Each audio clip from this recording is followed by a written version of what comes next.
Marlon Tapales may diretsang hamon nga po dito sa angas ng Pinas na si Casimero Cuadro Alas. Pero bago tayo magpatuloy mga kaibigan, please don't forget to like and subscribe and pahit po ng notification bell para updated kayo sa ating mga daily boxing update.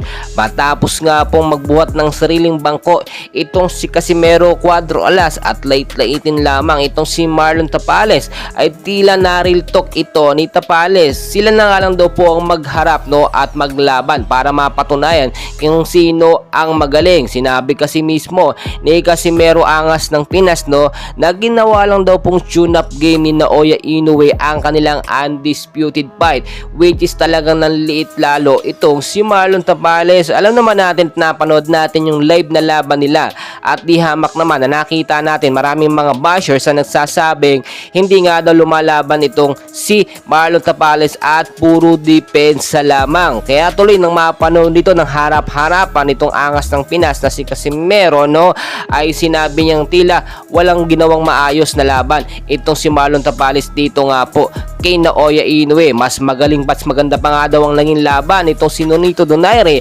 at Naoya Inoue ay talagang sabayan. Kaya kung titignan niyo pong mabuti, sinabi mismo at malakas ang loob ni Casimero na sabihin na tune-up fight lang ang naging laban nila ni Naoya Inoue at si Alas lang daw ang makakatalo o makakapagbigay ng kauna-unahang talo dito kay Naoya Inoue. Napansin kasi mismo ng Manny Pacquiao boxing promoter na kapag ka nagbibigay ng hamon or alok na labanan nga itong si Casimero ni Naoya Inoue ay tumatanggi sila at pumupunta sa ibang boksingero. Kung matatandaan po ninyo, nasa pangatlong list pa nga or panghuling boksingero na gustong labanan ni Naoya Inoue itong si Casimero dahil nga po natatakot sila at baka mabigyan ng talo ito nga pong si Naoya Inoue. At ayon na nga rin po kay Nonito Donaire, hindi naman daw talaga ganoong kagaling or kalakas itong si Naoya Inoue. May kahinaan din po ito.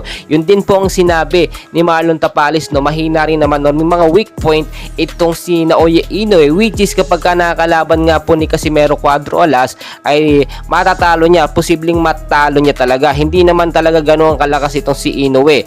Matsadyang nakakalaban lamang ni Inoue ay mahihinang boksingero. Kaya po yung sinasabi natin by 2024 posible pong si Casimero ang makalaban niya, pero kinukonsider din natin yung choices po ni Inoue na labanan itong si Luis Neri, which is naka-line up din sa laban. Pero ayon din po sa ating mga pinagkakatiwalaang source, Luis Neri dito kay Naoya Inoue at kinakansela or gusto niya ipakansel yung schedule fight nila ni Inoue ngayong 2024. At kapag nangyari po yun, sure na sure tayo 100% matutuloy po ang laban nitong si Casimero Cuadro Alas, angas ng Pilas, laban o kontra dito sa halimo ng Japan na si Naoya Inoue. And please guys, i-update ko kayo sa mga susunod na boxing update natin, and for sure etong dalawang boksingero natin Marlon Tapales at Naoya Inoue, kapag ka nagkaintan niya baka sila pa ang maglaban. And please guys, don't forget to like and subscribe. Maraming salamat po.